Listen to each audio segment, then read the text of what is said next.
Hello बच्चों and welcome to study with unique. आज हम पढ़ने जा रहे हैं बच्चों फोर्थ चैप्टर जो कि फाइनेंशियल प्लानिंग है हमारा, उसकी लास्ट एक्सरसाइज प्रैक्टिस सेट 4.4। तो चलिए बच्चों शुरू करते हैं हमारा प्रैक्टिस सेट 4.4। लेकिन 4.4 चालू करने से पहले मैं आपको एक दो कंसेप्ट बताना चाहूंगा।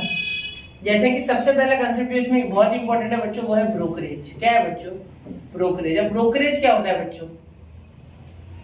अब देखो, ये जो शेयर मार्केट होता है, ठीक है, ये जो शेयर मार्केट होता है, ये शेयर्स जो है वो आप डायरेक्टली नहीं खरीद सकते। उसके लिए आपको एक मीडिएटर की जरूरत पड़ती है, यानी एजेंट या कोई एजेंसी बोलेंगे इसे, एजेंसी।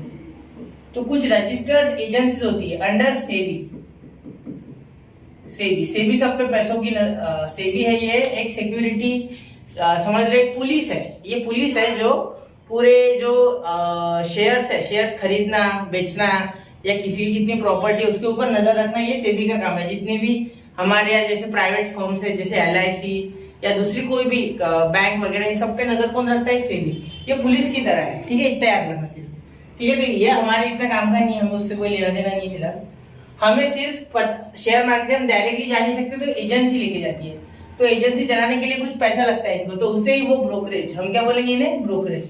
हम इन्हें हमारे जो नॉर्मल लैंग्वेज उसमें हम एजेंट बोलते हैं इनको, ठीक है। जैसे आपने घर खरीदा तो उसके ऊपर कुछ इनको कमीशन मिला, तो ये ब्रोकरेज। तो ब्रोकरेज यानी सीधी सीधी बात बोलूं तो कमीशन जैसा है, ठीक है। और दो और एक कंसेप्ट देखेंगे हम इसमें, जो है ब्रोकरेज के ऊपर क्या लगेगा? GST, ठीक है। तो ब्रोकरेज के ऊपर GST ऑन ब्रोकरेज, ये कंसेप्ट भी हम आज ही देखेंगे इस क्वेश्चंस में आगे वाले, ठीक है। तो ब्रोकरेज क्या होता है बच्चों? जो हम इन्हें पे करेंगे, ज्यादा नहीं होता है, थोड़ा सा ही होता है, ठीक है। और ये एजेंसीज हमारे तरफ से शेयर खरीदती है, हम डायरेक्टली नहीं जा सकते ना वहां, तो हमारी तरफ से ये शेयर्स खरीदेंगे, ठीक है। जैसे एक दो नाम बता दो तो देखो, आप ऑनलाइन ट्रेडिंग में आप जीरोधा देख सकते हैं, अपस्टॉक देख सकते हैं डाल के, आप और कुछ डिटेल में जानना चाहें तो, या और दो चार है जैसे मोतीलाल ओसवाल वगैरह वगैरह, बहुत सारे ऐसे फर्म्स है जो आपको, और ग्रो वगैरह ऐप, इससे भी आप जा सकते हैं ट्रेडिंग करने, ठीक है। तो GST और ब्रोकरेज समझ गए? तो ब्रोकरेज के ऊपर GST, मतलब जो ब्रोकरेज हम लेंगे उसके ऊपर भी GST लगेगा, ठीक है, समझ गए? चलो छोटा कर लेता हूँ, इतना ही था इसमें, और कुछ नहीं एक्स्ट्रा। मैं सीधा चालू कर दूंगा हमारा क्वेश्चन। एक मिनट, ऐसे सरका लेता बीच में, बस। चलो और भाई, चलो इसे ले लेते हैं बीच में अपना। तो market value of a share is 200। कितना है बच्चों? 200। If the brokerage rate is 0.3%, then find the purchase value of the share, ठीक है। चलो तो सॉल्यूशन लिखते हैं उसके। मार्केट वैल्यू क्या है उसका? MV क्या है बेटा उसका? ₹200, ठीक है। अब ब्रोकरेज कितना है बच्चों? 0.3%। तो अमाउंट ऑफ ब्रोकरेज देख लेंगे, ये रेट ऑफ ब्रोकरेज है। क्या है? Rate of brokerage. अमाउंट देखना होगा ना, तो therefore brokerage is equal to 0.3 into 100 into 200, मतलब 200 के ऊपर 0.3% निकालना, ठीक है। ये पॉइंट दिखनी है ना, ठीक है, यहाँ भी। तो 0.000, तो कितना है? 0.6, 3 to the 6 पॉइंट आ गया बीच में, तो पॉइंट, ठीक है ना, 3 to the 6 और बीच में पॉइंट। तो इतने रुपीस हमारा ब्रोकरेज आ गया। तो हमें शेयर कितने का पड़ा? Purchase value is equal to 200 plus 0.6, तो 200.6। अब देखो ये कैसे है, ये एग्जांपल दे रहा हूं आपको, ये सबसे आसान एग्जांपल है। जैसे आपने 200 के शेयर खरीदे बच्चों, ब्रोकरेज 0.3, तो 0.3 ब्रोकरेज निकालना पड़ा, और वो ऐड होके आएगा। जब मैं लूंगा ना शेयर, तो मुझे 200.6 रुपीज देना है, ठीक है। हाँ, आप बोलोगे 0.6 का क्या मान है? देखो बच्चों, यहाँ लोग हजारों करोड़ों शेयर्स की ट्रेडिंग करते रोज, तो 0.6 के हिसाब से भी उनके लिए बहुत पैसा बन जाएगा, ठीक है, समझ रहे हो? आया ध्यान में? मतलब अगर उनको 0.6 भी मिल रहा है, मतलब सपोज आसपास 50 पैसा, तो वो रोज के अगर 10 करोड़ बेचेंगे, 50 पैसे के हिसाब से 10 करोड़ की बहुत हो गई। समझ गए ना मैं इसकी बात करना? आया ध्यान में आपको? क्लियर? चलो आगे। और ये ब्रोकरेज और GST और ब्रोकरेज के आगे कुछ भी नहीं इसमें, तो ज्यादा डिटेल में मत जाना, बस इतना ही है, ठीक है। बहुत कुछ पढ़ के इसको फायदा नहीं, आपको कोई CA नहीं बनना फिलहाल, आप 10वीं में हो, आपको सिर्फ थोड़ा बहुत ही चाहिए इसके लिए नॉलेज, उतना लेके क्वेश्चंस बनाओ और बाकी जगह ध्यान लगाओ जहाँ सच में कंसेप्चुअल चीजों की जरूरत है, ठीक है। A share is sold for the market value of ₹1000, brokerage is paid at rate of 0.1%, what is the amount required after the sale. तो देखो a share is sold for the market value of ₹1000, कितना है 1000 rupees का share है। Brokerage is paid at the rate of 0.1%, कितना 0.1% के हिसाब से इन्होंने ब्रोकरेज दिया। What is the amount received after the sale, तो आप सेल के बाद इसने कितना पैसा इसको मिला। देखो अब सुनो, अगर आप घर लेने जा रहे हो सपोज, तो घर लेने जा रहे हो तो आपको ज्यादा पैसा देना होता है एजेंट को, आपके तरफ से कुछ उसकी कमीशन। और जब आप घर बेचते हो बच्चों, तो सपोज आपने 1 लाख का घर बेचा, तो उसके ऊपर सपोज उसका 2% कमीशन है यानी 2000, तो आपको 2000 जेब में से देने, मतलब 1 लाख में से 2000 दोगे तो आपके पास कितने बचे 98। मतलब बेचते टाइम पे पैसे कम आएंगे और लेते टाइम पे पैसे ज्यादा देने होंगे क्योंकि उसमें उसका कमीशन है। ऐसे ही सेम शेयर्स के साथ होता है। जैसे हमने पिछला शेयर देखो खरीदा तो 200.6 रुपीज देने पड़े, पैसे ज्यादा गए क्योंकि परचेज किया। इस बार हमने क्या किया, रिसीव, मतलब हमने अमाउंट रिसीव यानी हमने बेचा। सेल, देखो सेल, इस बार हमने सेल किया, सेल तो बेचा। तो बेचने में देखो क्या होता है, मार्केट वैल्यू कितनी है बच्चों ₹1000, ठीक है। और ब्रोकरेज, रेट ऑफ ब्रोकरेज लिख लेते, रेट ऑफ ब्रोकरेज। आपको अगर डायरेक्ट ब्रोकरेज समझता है तो सिर्फ ब्रोकरेज लिखो, रेट लिखने की कोई जरूरत नहीं है, 0.1%, ठीक है। अब देखो अब हम क्या निकालेंगे बच्चों, अमाउंट रिसीव्ड। तो अमाउंट रिसीव्ड सेलिंग के टाइम पे देखो सबसे पहले तो हम निकालेंगे जीएसटी ब्रोकरेज कितना है, ठीक है। तो ब्रोकरेज इस पे लगता है अपने एमबी पे, तो brokerage is equals to 1000 into, देखो ब्रोकरेज का अगर फॉर्मूला चाहिए आपको तो लिख लो MV into rate of brokerage upon 100, ठीक है। तो रेट ऑफ ब्रोकरेज अपॉन 100 ये याद रखना, 0000, ठीक है। अब 0.1 इंटू 10 कितना आ गया बच्चों, ₹1 से देना होगा ब्रोकरेज, ठीक है। तो देयरफॉर ब्रोकरेज समझ गया आपको, इतना क्लियर है। तो what is the amount received after the sale, amount received after the sale, देखो amount received after sale equal to, देखो 1000 रुपए का शेयर है, उसने सेल किया तो 1 रुपया ब्रोकरेज गया तो कितने बचे ₹999, 999 रुपए उसे मिल गए। क्यों, क्योंकि 1 रुपया कटा, उसने खुद से देना पड़ा ना, उसको 1000 रुपया तो 1 रुपया देना पड़ा, तो तब जाके 999, समझ गए। चलो आगे 4th क्वेश्चन, स्क्रीनशॉट 1 2 3 4 5, चलो आगे। अब ये देखो थर्ड क्वेश्चन अगर आप देखोगे तो इसमें दोनों है, बाइंग और सेलिंग। देखो अच्छे से, देखो यहाँ क्या बोला है, 100 रुपए का इसने शेयर बाय किया, टोटल वैल्यू। तो पहले मैं इसे नंबर 1 दे देता बेटा, इसे नंबर 2, तो पहले 1 इधर सॉल्व कर लेता, फिर इधर 2 सॉल्व करूंगा, ठीक है। तो क्या बोला है, नंबर ऑफ शेयर्स 100, कितने हैं 100 शेयर्स क्या किए, बाय किए, ठीक है। तो नंबर ऑफ शेयर्स लिख दूंगा पहले, तो 100 शेयर्स बाय किए, नंबर ऑफ शेयर्स 100 शेयर्स, कितने 100, ठीक है।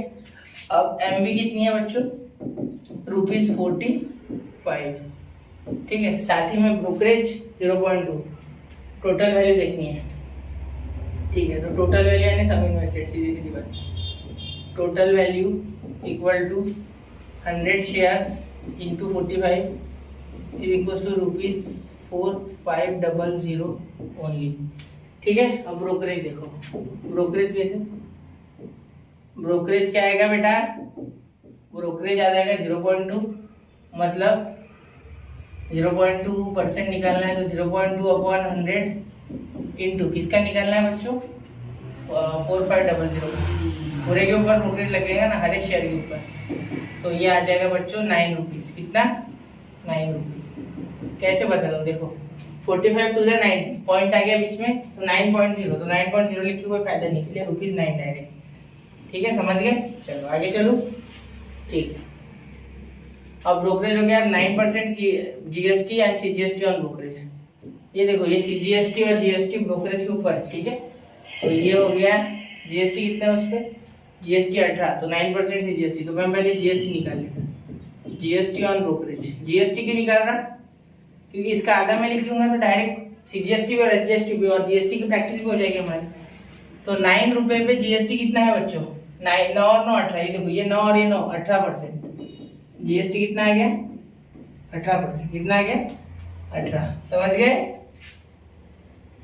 18 आ जाएगा। तो 18% निकालेंगे तो 9 इंटू 18/100, तो ये हमारा पॉइंट में आ जाएगा आधा आधा। तो यहाँ हमारा 9 से 9 8 72 2 आ गया, ऊपर आ गया 7, तो 9 1 9 प्लस 7 16, और ये दो नंबर तो 1.62 रुपीज, इतना हमारा इस पे जीएसटी लग गया। ये लेते हैं ये लोग, ऐसे हजारों ट्रांजैक्शन होते हैं, तो 1 रुपये के हिसाब से भी बहुत ही करोड़ों रुपए रोज के जमा हो जाते हैं उनके पास, ठीक है। तो सीजीएसटी इसके आधा, जीएसटी बाय 2 यानी 1.62/2, तो हमारा आंसर आ गया, इसका हो गया हमारा, ये हो गया 80 81 0.81, देखो 8 जा और वो 1 जा, ठीक है, तो 0.81, तो जितना सीजीएसटी उतना ही एसजीएसटी, तो ये रुपीज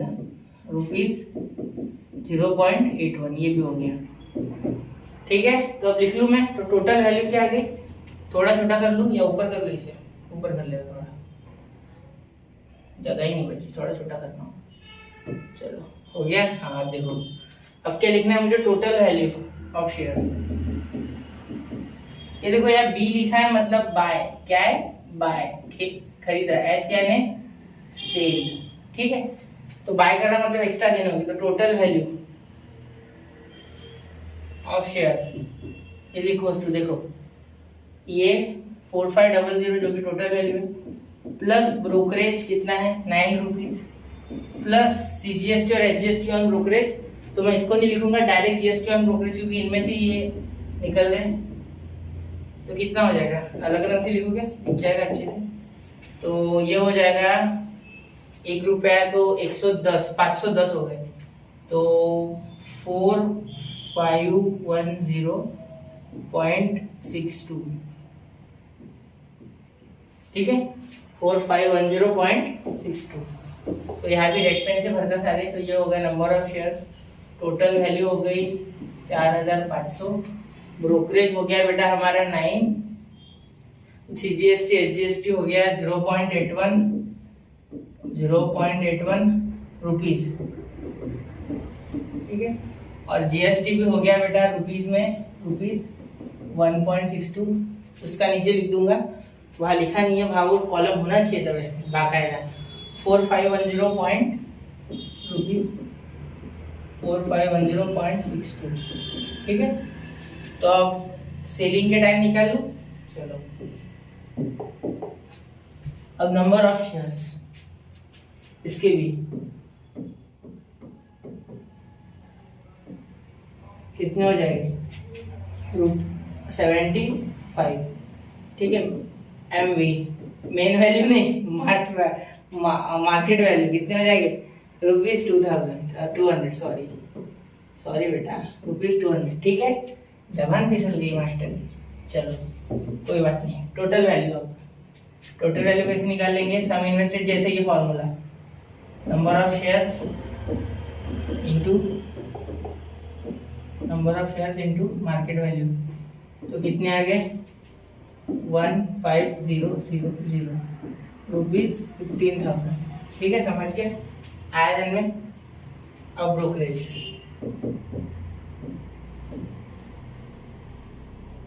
क्या आ गया बेटा, ये 15,000 के ऊपर कितना परसेंट है ब्रोकरेज, कितना परसेंट है रे भाई ब्रोकरेज 0.2 है, सब में सेम ही है, 0.2/100 इंटू 15,000, 15,000, तो 150 के हिसाब से कितना हो गया, कितने रुपीज हो गया, 150 इंटू 0.2, तो 15 ही पकड़ो, 1 पॉइंट हट गया, तो 30 रुपीज।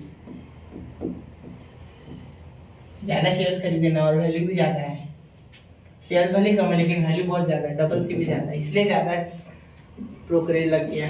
मजा आ गया एजेंट को। तो जीएसटी ऑन ब्रोकरेज, वैसे जीएसटी नहीं है, सीजीएसटी एचजीएसटी पूछा है, मैं जानबूझ के निकाल रहा हूँ, ठीक है, जिससे कि आपको अगले क्वेश्चन में कोई दिक्कत ना है।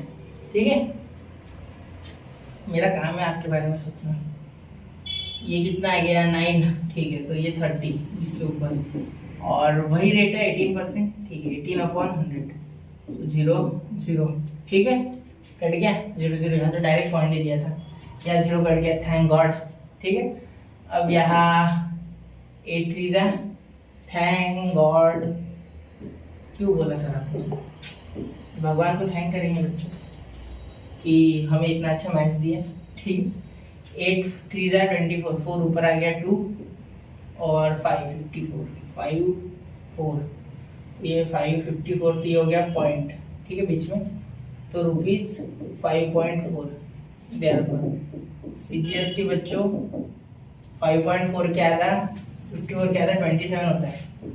ठीक है, तो ₹2.7, और HGST इसके आता तो 2.7 ओनली। ठीक है, रुपीज लिखना रह गया। ठीक है, देयरफॉर टोटल वैल्यू है ना, टोटल वैल्यू ये 200 मतलब 15,000, 200 तो एक की है, सारे की 15,000 plus 30 brokerage plus 5.4 is equal to 15,000 plus 30 plus 5.4, देखो क्या हो जाएगा। 15,000 यानी 15,030 और वो 15,035, 15,035.4,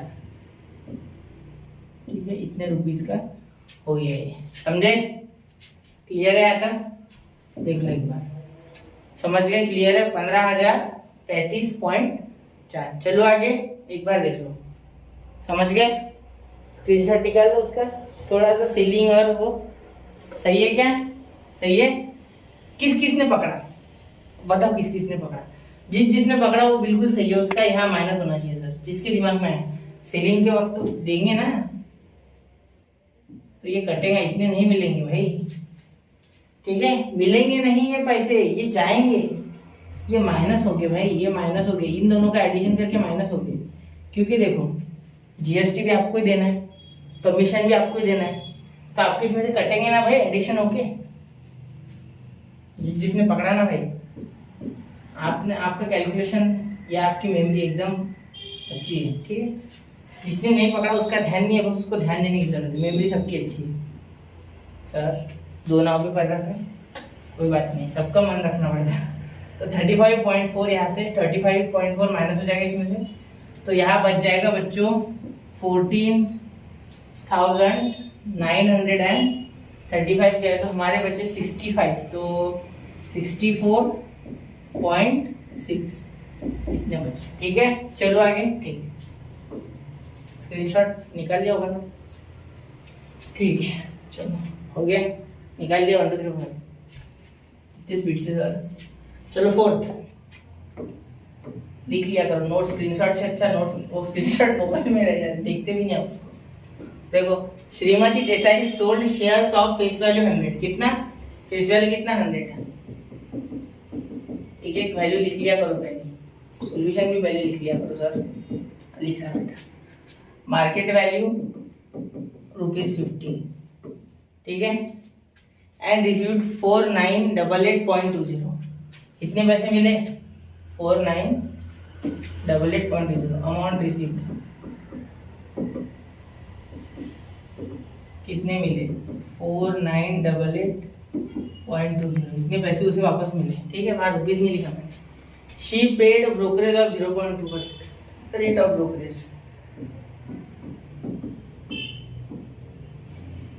0.2%। ठीक है, जीएसटी ऑन ब्रोकरेज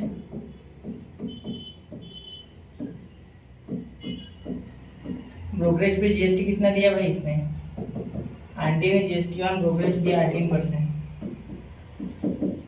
ठीक है, अब हमें निकालना क्या है कि कितने शेयर्स उसने सेल किए, मतलब श्रीमती देसाई जी ने कितने शेयर सेल किए ये हमें निकालना है। तो सबसे पहले देखते हैं कि यहाँ उसने सम इन्वेस्ट कितना किया, टोटल कितना आया, क्या आया, क्या 50 शेयर है ना, शेयर निकालने हैं, तो let the number of shares be x कर लेंगे, ठीक है। तो let number of shares be है, इसके लिए मेरे पास एक शॉर्टकट भी है, लेकिन वो नहीं कर सकते, हमें अलाउड नहीं है एग्जाम में, ठीक है। अब ये x, देयरफॉर टोटल इन्वेस्टमेंट या टोटल वैल्यू ऑफ शेयर, ऐसा कुछ भी लिख सकते हैं। हो गए आपके कितने शेयर्स हैं, नंबर ऑफ शेयर्स तो है, और मार्केट वैल्यू तो 50 है, market value into number of share, इतने रुपीज की उसने क्या किया बेटा, उसने लगाए इतने पैसे, ठीक है। अब क्या बोला है कि face value 100 when the market value is, तो अब यहाँ ठीक है, सबसे पहले जीएसटी निकाल लेते हैं। तो जीएसटी ऑन ब्रोकरेज, तो उसने बेचा ना, मतलब वो मार्केट वैल्यू पे बेचेगी, ठीक। देखते हैं एक मिनट, ब्रोकरेज मार्केट वैल्यू पे ब्रोकरेज निकाल लेते। तो ब्रोकरेज,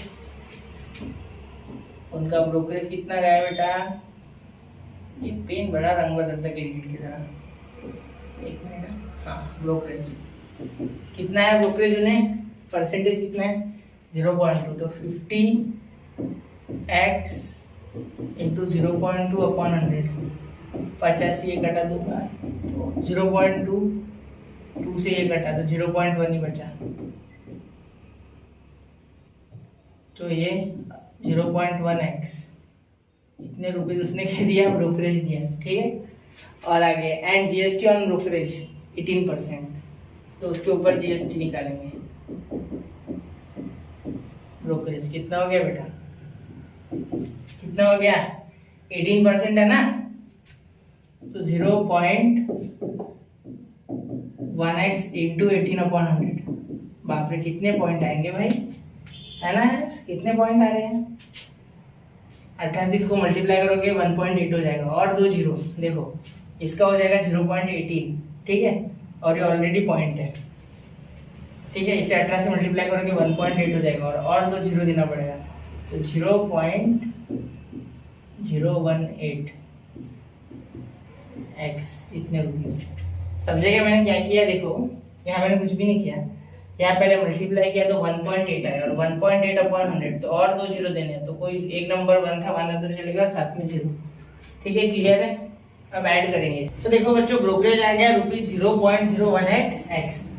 अब क्या निकालना है हमें, अब हमें निकालना है बच्चों यहाँ कि ये जो प्राइस है ये कैसे, तो इसका फॉर्मूला लिख लेते पहले, टोटल अमाउंट रिसीव्ड, हम ऐसा बोल सकते हैं टोटल अमाउंट रिसीव्ड, किसको, आंटी को, कौन से आंटी, ये हमारी श्रीमती देसाई आंटी, तो आंटी को कितना अमाउंट मिला होगा, तो अमाउंट आंटी को उतना मिला होगा जितना ये बेचने के बाद कटा होगा, क्योंकि ये सेल है, बेचना है, क्या है बच्चों, बेचा है, सेल किया है, बेचा है, बेचने के कारण क्या होगा कि अमाउंट इनके इसमें से कटेगा, क्योंकि इनको देना है आगे, कमीशन भी देना है और उसके ऊपर जीएसटी भी देना है, मतलब ब्रोकरेज भी देना है और साथ में जीएसटी भी, ठीक है। ब्रोकरेज भी देना है, मतलब जो उनका हिस्सा है वो उन ब्रोकर्स का, और साथ ही में ब्रोकरेज भी, मतलब उसके ऊपर जीएसटी भी, देखो जीएसटी भी देना है, इसलिए कटेगा। तो हम क्या लिखेंगे, कितना मिला इन्हें 49, तो ये कहाँ से आया, ये 50x, मतलब टोटल इनको टोटल जो अमाउंट इन्वेस्ट किया था इन्होंने वो 50x था, तो जितना इन्वेस्ट किया उतना ही मिला इन्हें 50x, मतलब मुझे पता नहीं कितना इन्वेस्ट किया, लेकिन इनको इतना मिलना चाहिए था 50x, क्योंकि इनको इतना मिलना था अगर ब्रोकरेज वगैरह नहीं होता तो, लेकिन ब्रोकरेज है तो ये माइनस होगा, क्या होगा, माइनस होगा, तो क्या आ जाएगा 0.1x प्लस 0.018, ठीक है। कैसे क्या ऐड हो जाएगा, देखो बताता, ब्रोकरेज और जीएसटी इनके इसमें से कटेगा, तो ये दोनों चीजें ऐड हो जाएंगी और इसमें से डायरेक्टली कैंसिल हो जाएगी। देखो ब्रोकरेज और जीएसटी इनके पास से कटेगा, इसलिए ये दोनों चीजें ऐड हो जाएगी और डायरेक्ट ब्रोकरेज से ये जो इनकी टोटल अमाउंट है इससे कट जाएगी, ठीक है। तो देखो अब 50x माइनस 0.1 और ये 0.18, तो क्या हो जाएगा, हमारा हो जाएगा 0.118 और एक x, ठीक है, 118 और एक x, तो ये यहाँ कट गया माइनस करने के बाद, तो 50 माइनस 0.118.000, तो ये आ गया हमारा, यहाँ कितना आ गया बेटा, यहाँ 4, यहाँ 10, 10 का 9, यहाँ भी 9, यहाँ भी 9, यहाँ 10, तो ये क्या हो गया 2, ये क्या हो गया 8 और ये भी हो गया 8 पॉइंट, ये कितना आ गया 9 और ये 4, 49.882, ठीक है 49.882। तो अब देखते हैं 49.882 और ये x, ठीक है, इतना अमाउंट रिसीव हुआ, इसे इतना बचा, ठीक है। अब यहाँ का अमाउंट हमने लिखा ही नहीं, जो था 4988.20, ठीक है। तो यहाँ 4988.20 अपॉन 4988.2 और ये बीच में पॉइंट, ठीक है। तो ये डिवाइड में हो गया सीधे, तो यहाँ x ही लिखो क्योंकि ये इधर हो जाएगा तो ये डिवाइड में आ जाएगा इसे, ठीक है। अब देखो यहाँ अगर आप देखो तो अगर मैं ऊपर नीचे 1000 से मल्टीप्लाई करता हूँ, कितने से 1000 से, तो यहाँ देखो यहाँ के तीनों पॉइंट हट जाएंगे, ठीक है। थोड़ा बोरिंग है कैलकुलेशन, सबके थोड़ा जान पे आता, मुझे पता है, लेकिन देखना होता है, कभी कभी कॉन्सेप्ट मुश्किल होता है तो सीरियस होना पड़ता है बच्चों। हमेशा हम मजाक में मैं आपको हर एक चीज नहीं समझा सकता क्योंकि आप भी ध्यान नहीं देते, क्या करना आप। देखो तो ये और ये नंबर पूरा कटता है और यहाँ बचते हैं 2 0, जिसके कारण यहाँ 100 शेयर्स। तो कितने शेयर से मिसेज दिस है के बाद 100, एक्स की वैल्यू 100, तो therefore number of shares are 100। तो आप लिख लो, स्क्रीनशॉट निकाल लो, मुश्किल है क्वेश्चन, आसान नहीं है, हाईली कैलकुलेटिव क्वेश्चन है बहुत ज्यादा, ठीक है। इससे भी ज्यादा आगे मिलेंगे लेकिन ये भी कोई कम नहीं है, ठीक है। ये पॉइंट में बच्चे गलती कर सकते हैं, ठीक है। चलो स्क्रीनशॉट निकाल लो, चलो आगे। जो अब लेते हैं हमारा 5th क्वेश्चन, जो कि है mister D'Souza purchase 20 shares, 200 shares. कितने लिए इन्होंने? 200 शेयर्स लिए बच्चों। फेस वैल्यू कितनी है? ₹50, ठीक है। और प्रीमियम कितना? 100 रुपए। मतलब इन्होंने जो मार्केट वैल्यू दी वो दी बच्चा 150। कितनी थी? 150। मार्केट वैल्यू कितनी उनके शेयर की? 150। He received 50% dividend from the share. 50% dividend इन्हें रिसीव हो गया, मतलब प्रॉफिट हो गया इन्हें कुछ। After receiving the dividend he sold 100 share. Dividend मिलने के बाद इन्होंने 100 शेयर बेच दिए, ठीक है, एट डिस्काउंट ऑफ 10 के डिस्काउंट पे। उसके बाद इन्होंने रिमेनिंग शेयर्स प्रीमियम में बेचे। कहाँ बेचे? प्रीमियम में, मतलब 75, ठीक है। अब हर ट्रांजैक्शन पे 20% ब्रोकरेज। देखो, for each transaction he paid 20% brokerage. Find weather mister D'Souza gained और इनकर्ड लॉस। उन्हें मिला कुछ या लॉस हो गया, ये देखना है, ठीक है। तो सबसे पहले तो डिविडेंड दिख रहा है मुझे और शेयर दिख रहा है। तो सबसे पहले सॉल्यूशन में मैं लिखूंगा कि सम इन्वेस्टेड, तो पहले एफपी लिख लूं जो कि है ₹50, एमवी लिख लूं जो कि है ₹150। हमने वही निकाल लिया था, वापस लिखने की कोई जरूरत नहीं है, ठीक है, क्योंकि 100 + 50 150, ठीक है। नंबर ऑफ शेयर्स भी लिख लूं जो कि है बच्चों 200, ठीक है। चाहो तो इसे छोटा कर लो थोड़ा,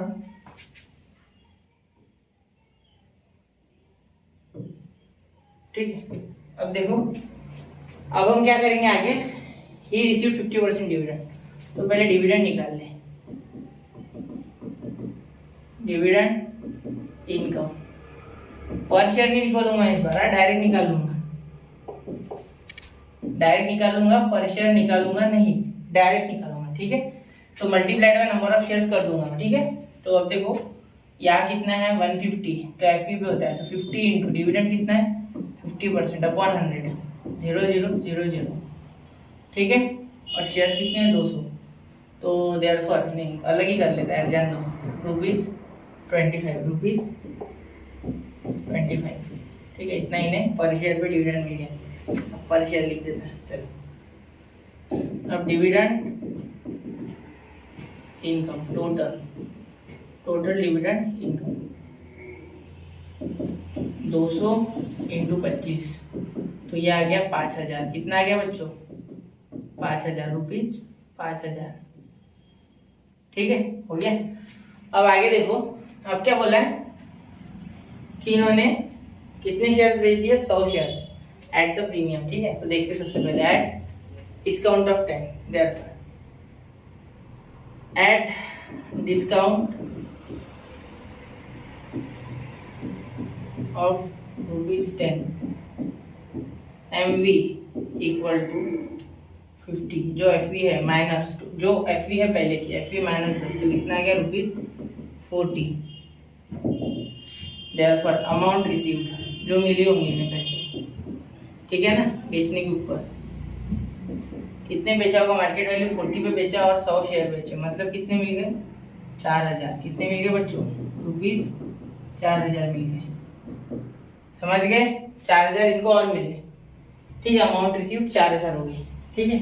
जब इन्होंने 10 रुपए कम पे बेचे, 10 रुपए कम हो गए थे, तब इन्होंने 100 शेयर बेच दिए, ठीक है, 100 शेयर, तो इसलिए इंटू 100 इंटू 100 क्यों किया, क्योंकि नंबर ऑफ शेयर कितना था 100, number of share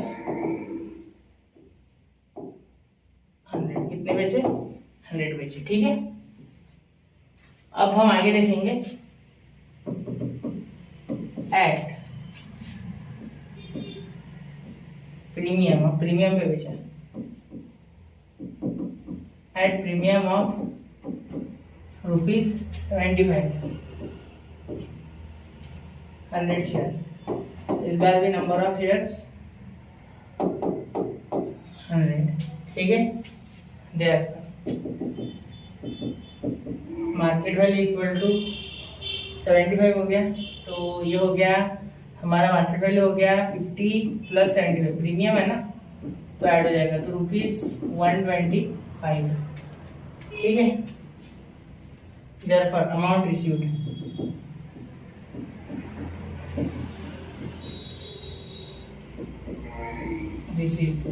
is equal to 125 into 100, तो 12,500 रुपया देगा, 12,500 रुपया देगा, मिलेगा, ठीक है। 12,500 इनको मिल गया और यहाँ मिल गया इनको 4,000, यहाँ मिल गया इनको 5,000, तो टोटल अमाउंट रिसीव पहले देख लेते हैं, ठीक है। ये 10 रुपए कम में बेचने पे, ये 75 रुपए ज्यादा में बेचने के जो प्रीमियम आ गया था, और ये डिविडेंड जो कंपनी ने उन्हें दिया, तो टोटल इनकम देखेंगे उनका पहले, टोटल अमाउंट रिसीव्ड, जो उनको टोटल अमाउंट हर जगह से मिली उसे पहले ऐड कर लेते, फिर बाद में देखते प्रॉफिट में है या लॉस में। और हाँ, वो जो है ना, ये हर इस पे 20 रुपए उसे लग गए ब्रोकरेज में, तो उनका ब्रोकरेज भी देखते, पहले ऐड कर लेते, तो 5000 प्लस 4000 प्लस 12,500, तो हमारा आंसर आ गया बच्चों 21,500 रुपीज, 21,500, ठीक है, रुपीज 21,500। तो ये 21,500 कैसे आ गया, ये 9 और 12 21 और ये 500 ऊपर है, ठीक है। अब देखो देयरफॉर अब ये टोटल अमाउंट रिसीव्ड में ही हम और एक ट्विस्ट लगा देते, यही कि हम क्या कर देते, माइनस कर देते इसमें से। क्या माइनस करना है बेटा, सर क्या माइनस करना है, तो देखो बता दो आप, एक मिनट, चलो हो गया। अब ये माइनस क्या करना चाहूंगा, मैं माइनस करना चाहूंगा 20 इंटू 3 यानी 60, यानी इसमें से मैं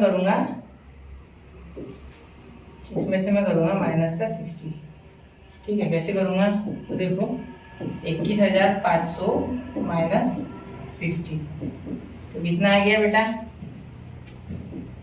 21,440, ठीक है। इतने रुपीज मिल गया, तो रुपीज लगाने के वक्त में हमेशा चूक जाता है, छोड़, तो 21,440 क्यों, क्योंकि हर एक ट्रांजैक्शन पे देखो, पहली बार इन्होंने शेयर खरीदे, दूसरी बार बेचे 100 और तीसरी बार बेचे 100, तो 20 20 20 तीन बार, तो इसलिए इंटू 3 और 23 था 60, तो इसलिए 60, ठीक है। देयरफॉर अब क्या करना है, अब देखना है कि इन्होंने इन्वेस्टमेंट कितना किया, तो अब हमने वो निकाले नहीं था, तो अब वो निकाल लेते, सम इन्वेस्टेड क्या है, तो देयरफॉर सम इन्वेस्टेड, इन्होंने सम इन्वेस्ट कितना किया, ये वैसे पहले होना था, हम लास्ट में निकाल रहे हैं, ठीक है। तो 150 इंटू 200, 150 शेयर इन्होंने खरीदे इंटू 200, तो कितना हो गया इनका सम इन्वेस्टेड ₹30,000। मुझे पता था ये शॉर्टकट है, इसलिए मैंने डायरेक्टली लास्ट में लिख लिया, उधर लिखा नहीं मैंने, पहले आपको जो चीजें आपके ध्यान में आनी चाहिए वो पहले ध्यान में लेके आए, ठीक है। अब रेट ऑफ रिटर्न तो नहीं लिखाना है, ठीक है। तो हो गया सम इन्वेस्टेड कितना हो गया 30,000, देयरफॉर लॉस हो गया इनको, कैसे मैंने देखा, तो ये देखो 30,000 की चीज 21,440 में बेच रहा है आदमी, तो लॉस ही होगा ना, तो 30,000 माइनस 21,440, तो लॉस हो गया बेटा 8,660 का, कैसे हो गया, तो तो देखो 9,000 बचते हैं वैसे, लेकिन यहाँ ये मैंने 21 लाख 2 लाख लिख दिए। एक मिनट, अब हो गया सही। तो ये अब हो गया सही। तो ये 30,000 में से 21,440 काटोगे तो 8,660 बचेगा। ठीक है, स्क्रीनशॉट लगा लो। तो अगला क्वेश्चन लेते हैं अगर होगा तो। वैसे ये लास्ट था शायद, एक बार चेक कर लेते हैं। लगा लिया, चलो तो लास्ट ही है, आगे कुछ है नहीं है। तो यहाँ हमारे एक्सरसाइज 4.4 बच्चों पूरी खत्म होती है। फाइनेंशियल प्लानिंग इसी के साथ खत्म होता है।